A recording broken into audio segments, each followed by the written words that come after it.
Imagine a period of time when internet is full of spoilers. Then there is this guy who usually talks about stories without any regard for spoilers, as if all of his viewers are on the bleeding edge of whatever story is currently in fashion. And then this guy, at this period of time, releases a video.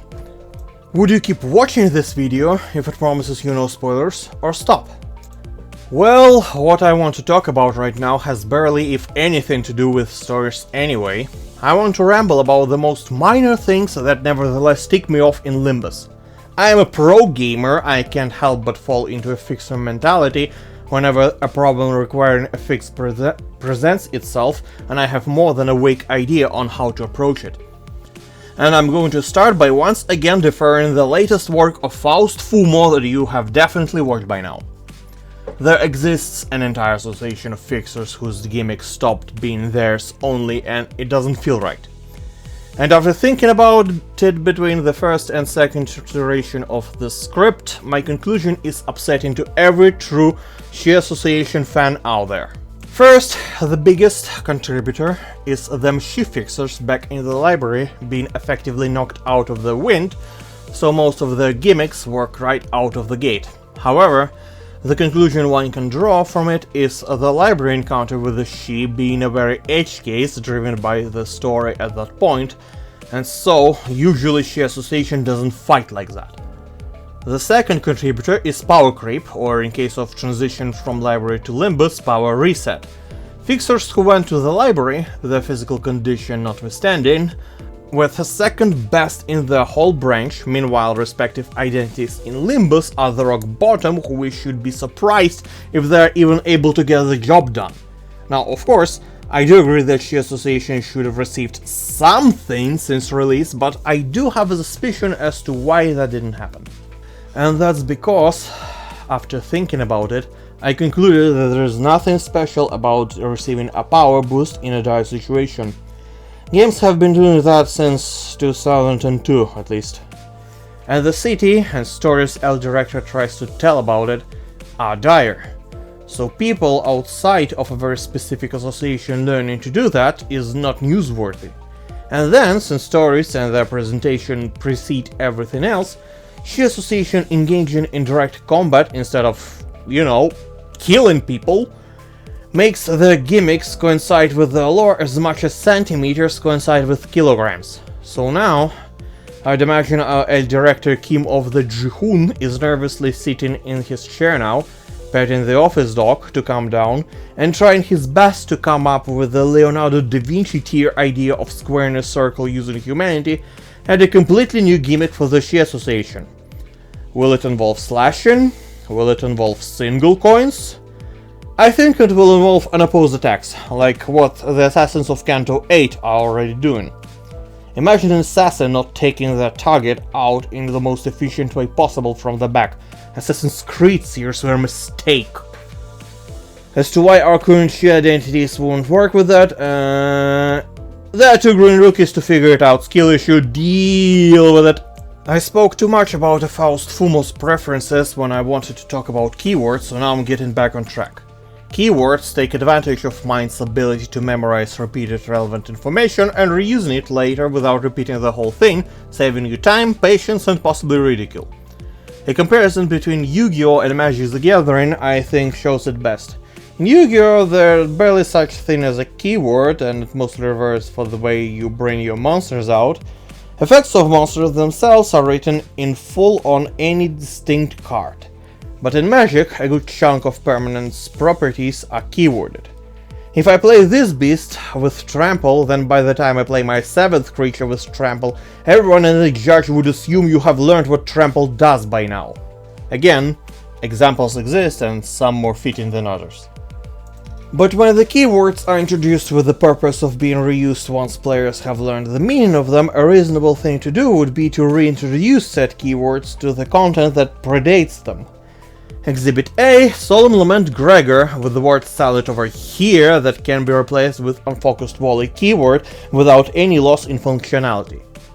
There may be an ego gift added to the future mirror dungeon that works specifically with Unfocused Volley, and it wouldn't affect Solemn Lament Gregor because, strictly by the letter of its description, Solemn Lament Gregor does not have Unfocused Volley. I don't think that's okay. El Director might think that's okay. It might not be obvious a gimmick even needs a keyword. My Exhibit B is Suddenly One Day Gregor, which inflicts 10 potency of a random chosen status effect. Even if we are to shove the random aspect into a keyword, it barely has an effect. But with the introduction of holiday egos, the situation is different, since there is a lot of words to hide. And apart from tidying up users' interface, usage of keywords directs backend logic, think of it as machinations behind the stage, prompting queries seeking keywords for, say, counting your identities to activate a tier 4 ego gift. Still, there is no real necessity to put a keyword in these egos, or rather, there wasn't, and technical debt collectors came knocking when the Ring identities came out. Judging by the reaction of El Director at the time, he did not expect these identities to qualify for every of the 5 random status effects they can inflict, and gained an obscene amount of power, especially in Mirror Dungeon. But El Director not anticipating this outcome means he didn't look at these identities, and specifically the Maestro, like a 5 status identities, which in turn means he didn't guide them to be marked in Limbus's internal database as 5 status identities. But they got marked as such anyway, which hints me that the process of marking an identity is automated on Project Moon's part.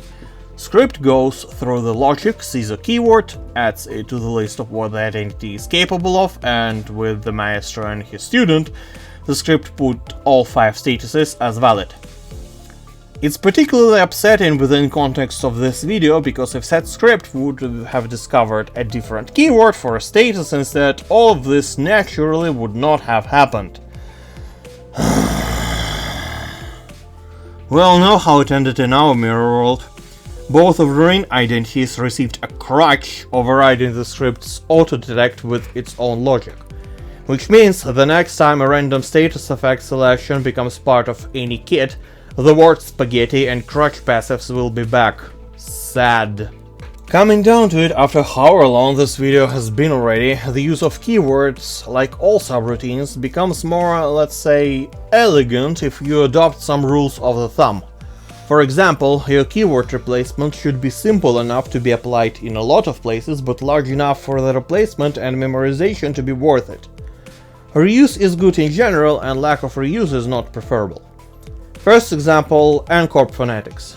Our fanatics use simple nails, but enemy fanatics use N-Corp nails, which are different from our nails. I don't care in which direction to fix this, just leave one type of nails!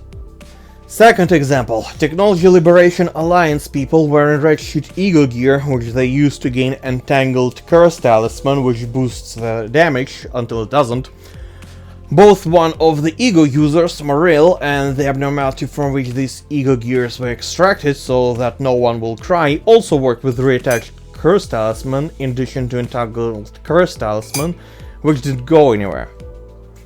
That's alright, we had mechanics around statuses, we got more statuses, but if the whole thing about this abnormality goes around these 2 types of Curse Talismans, surely an identity wearing that ego gear on our side would use them as well, right? Wrong! Red Sheet Sinclair doesn't work with Entangled Curse Talismans, he doesn't work with reattached Curse Talismans, he works with Talismans, which is a 3rd status effect not present in a kit of any enemy using those ego gears, or even in the kit of original abnormality. As hard as I tried for a year and however long to close my eyes and see a mirror world where at least enemies have been revoked to use new simple talismans instead, the new season, the reason why I'm making this video now, hits me with ego of red sheet for Don Quixote. Does it use Entangled Curse Talismans? No! Does it use reattached Curse Talismans? No! Does it use Sinclair's Simple Talismans? Again, no!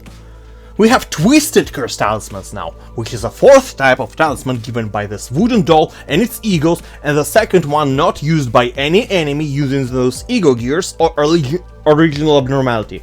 Even the fact that Twisted Curse Talismans disappear at the end of the turn so I don't have to look at them doesn't take my mind away from thoughts about how the mechanics around so that no one will cry are as bloated as Sloshin Ishmael's costume. Speaking of Sloshin Ishmael, allow me to introduce the most notorious identity of Limbus Company. Not only does her being bad earn her a place in 3 dubious liquids and only rivaled by some early Gregors, but her design is also not elegant by not taking the gimmicky status effects that, by the way, enemy Ego Gear users have, and replacing it for some reason Rupture. With all said and not quite done, there are still times when trying to do several things with a single edition backfires at you. Final example of this video is Unbreakable coins. As director introduced this, I imagine, with intent to both showcase some animations in the game and raise the difficulty. Unbreakable coins do indeed fulfill both goals, so they are quite elegant in that regard. However, they always fulfill both goals without the right to pick and choose, and El Director found himself in a position where he doesn't really want that. The solution was to lower unintended difficulty and balance and back, but it was a valuable lesson on how not to try to shoot only one bird with a 2-barrel shotgun. Is voice volume set properly this time? Subscribe only if yes, and tell me in the comments about what ticks you off in Limbus. Or about your ideas of being an imaginary pro gamer fixer. Or even both. I've been told by Faustfumo if enough ideas about Shi Association appear, he'll stream himself to trying to imprint the best of these ideas into Kim Ji-hoon's head.